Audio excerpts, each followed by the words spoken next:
Hello viewers, welcome to our channel kitchen food blog. আমরা তো সব সময় বাইরে রেস্টুরেন্ট স্টাইল বা রেস্টুরেন্টে বা কোনো অনুষ্ঠান বাড়িতে ফিশ ফিঙ্গার খাই।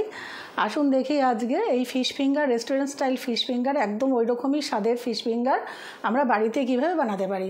আজকে আমি আপনাদের সাথে রেস্টুরেন্ট স্টাইল কী করে হোমমেড আমি ফিশ ফিঙ্গার বানাবো সেটাই আপনাদের সাথে শেয়ার করছি।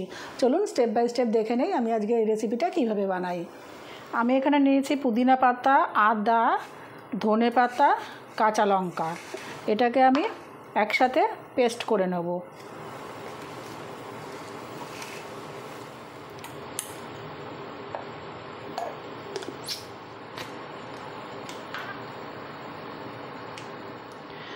আমি এই মাছের পিসগুলোকে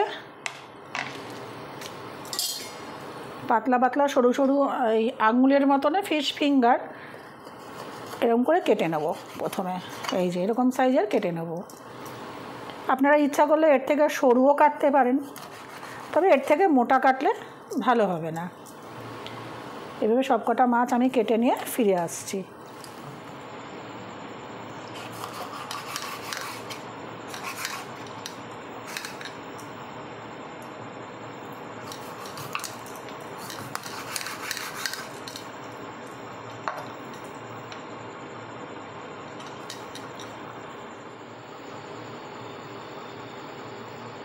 এই মাছগুলোকে আমি ভিনিগার,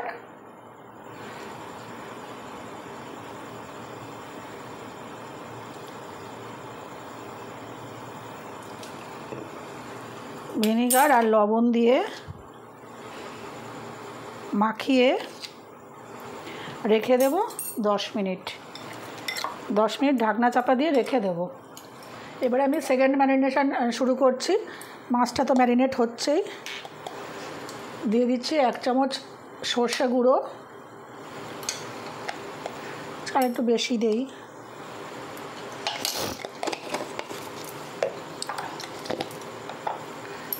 দেব একটু রেগুলার যে লঙ্কার গুঁড়ো, আপনারা এখানে গোলমরিচ গুঁড়ো ব্যবহার করতে পারেন।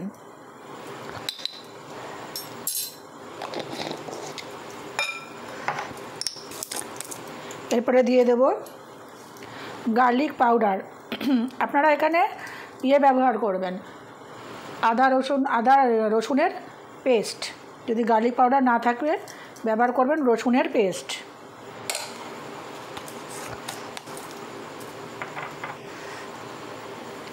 দিয়ে দিচ্ছি 2টো ডিম। আমার এখন ইমিডিয়েট রসুনের পেস্ট করা নেই, সেই জন্য আমি দিয়ে দিলাম। রসুন পাউডার আছে আমার কাছে, সেই জন্য দিয়ে দিলাম। এটা অপশনাল রসুন পাউডারটা, আপনারা রসুনের পেস্ট ব্যবহার করলেও খুব সুন্দর টেস্ট আসবে। এরপরে দিয়ে দেব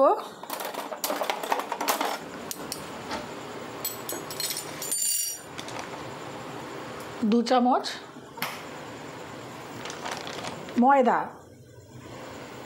রেগুলার যে অল পারপাস ফ্লোর সেই ময়দা অল্প একটুই দেব, 2 চামচই হয়ে যাবে।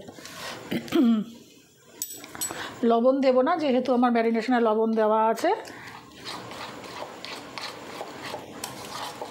আচ্ছা, এর সাথে মেশাবো, এটা একটু গুলিয়ে নেই, তারপরে আমি আসছি। এটা পেস্ট তৈরি হয়ে গেছে।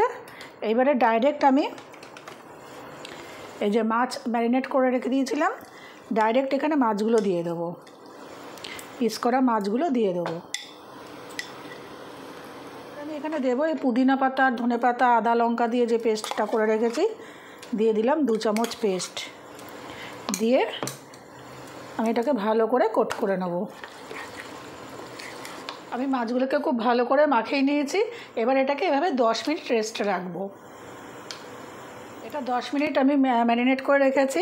এবারে কি করব, ডাইরেক্ট আমি এখান থেকে মাছের পিসগুলো নেব, নিয়ে ডাইরেক্ট এখানে দেব।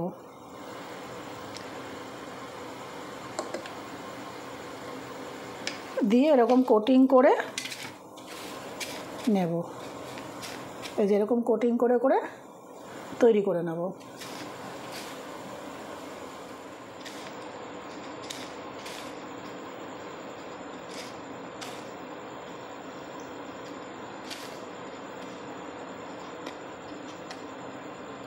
কটা মাছ রেডি করেছি। এটা একটা কোটিং করেছি, যারা একটু মোটা কোটিং খেতে চান অনেকে পাতলা কোটিং পছন্দ করেন, অনেকে মোটা কোটিং পছন্দ করেন। এই ম্যারিনেশনটাই আমি আলাদা করে একটু তুলে রেখেছি। এইটাই, এটার মধ্যে একটা দেবেন এরকম দিয়ে, আরেকটা কোটিং করে, এরকম আরেকটা কোটিং করে ঠিক সেম প্রসেস আপনারা রিপিট করবেন, এখানে দিয়ে দেবেন। দিয়ে আবার এটাকে ব্রেড ক্রাম্ব দিয়ে কোট করে রেখে দেবেন, কিছুক্ষণ রেস্টে রেখে দেবেন। ব্যাস, যারা একটু মোটা কোটিং খেতে চান এটা তাদের জন্য। আমি কড়াইয়ে দিয়ে দেবো সাদা তেল। এবার এখানে একটা ট্রিক্স আছে, তেলটাকে আমি খুব ভালো করে আগে গরম করে নেব। গরম করে একদম লো ফ্লেমে দিয়ে দেবো। লো ফ্লেমে দিয়ে তারপরে আমি ভাজবো। এখানে তেলটা খুব গরম হয়ে গেছে, আমি এবার একদম ফ্লেমটাকে লো করে দিলাম, দিয়ে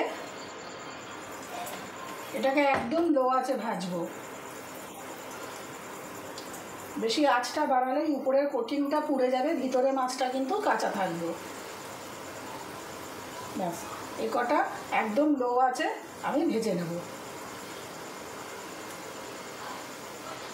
হালকা আছে 2 পিঠ ভালো করে ভেজে নেওয়ার পর এইবারে আমি আঁচটাকে বাড়িয়ে নিয়ে এটাকে একটা গোল্ডেন ব্রাউন করে ভেজে তুলে নেব। ভালো করে ভাজা হয়ে গেছে, যে কড়া করে ভেজে নিয়েছি। এবার সব কটাকে আমি তুলে রাখবো।